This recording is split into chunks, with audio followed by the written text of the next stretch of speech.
Hello, everyone, and welcome to this quick training on some top strategies for building a top-notch team. Leading a team is super hard work. There are so many variables that can make the role as a team leader challenging. This goes from families to church systems to volunteer work that you do to the largest corporation. And it is so easy to get discouraged when you see that your team isn't displaying the skills and the strengths that you thought that they had. It happens to the best of teams.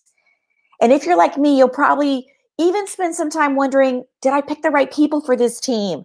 And if I didn't pick the right people, what did I miss? But before you make any drastic decisions, you owe it to yourself and to your team to assess the effectiveness of your own role. So, my question to you first is, are you being the best team leader that you can be? I know it's not a comfortable question, and it might be one that you've never asked yourself. It is so easy to look at the other and say, oh, this person or that person is the problem because of this or that, or this personality, or whatever working style. But perhaps a new approach could drastically change your team's results.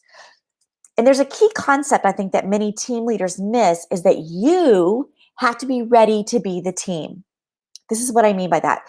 You have to be willing to be the example that you want your team to follow. There's no doubt you know what you want from the team members, and now is the time to show them. So go with me for just a quick minute, and we're going to look at 4 quick signals that team members are looking for. And as I go through these, think to yourself, am I demonstrating this as the team leader? Anybody who isn't at the top of a team always looks for guidance from above. And there's this unspoken expectation that you can and that you will guide them in the right direction. So here are the concepts that I think that you need to display to lead your team to the top. The first one is a willingness to involve them. The first thing your team looks for is how inclined you are to include them in matters related to the operation of whatever it is you're doing together, whether it's a business or a project, a fundraiser, etc. Team members like to know that their input is appreciated. It encourages them to embrace the idea of being part of the team.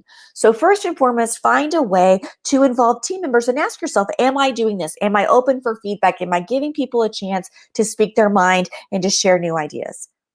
The second thing I would say is, do you abide by your own rules?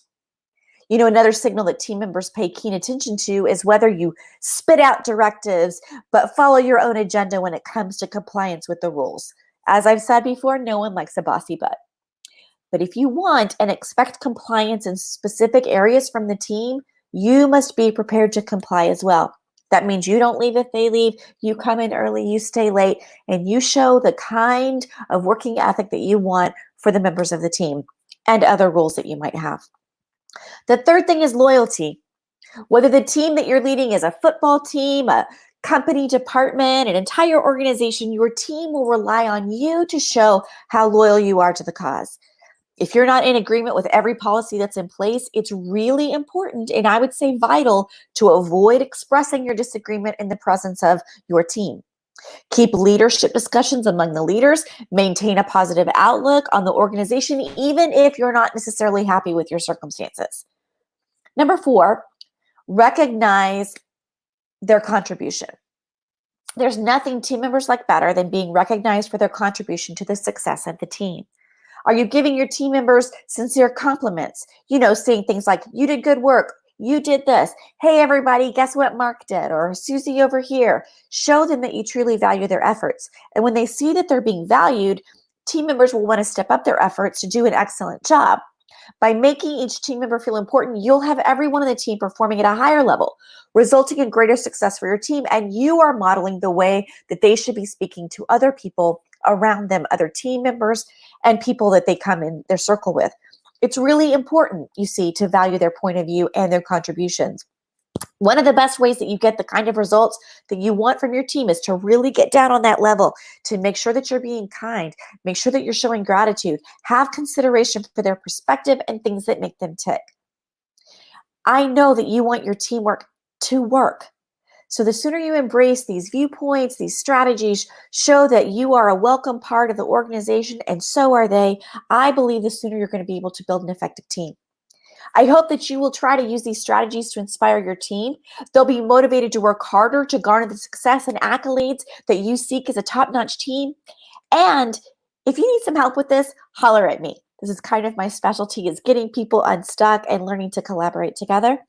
I'll see you on the flip side.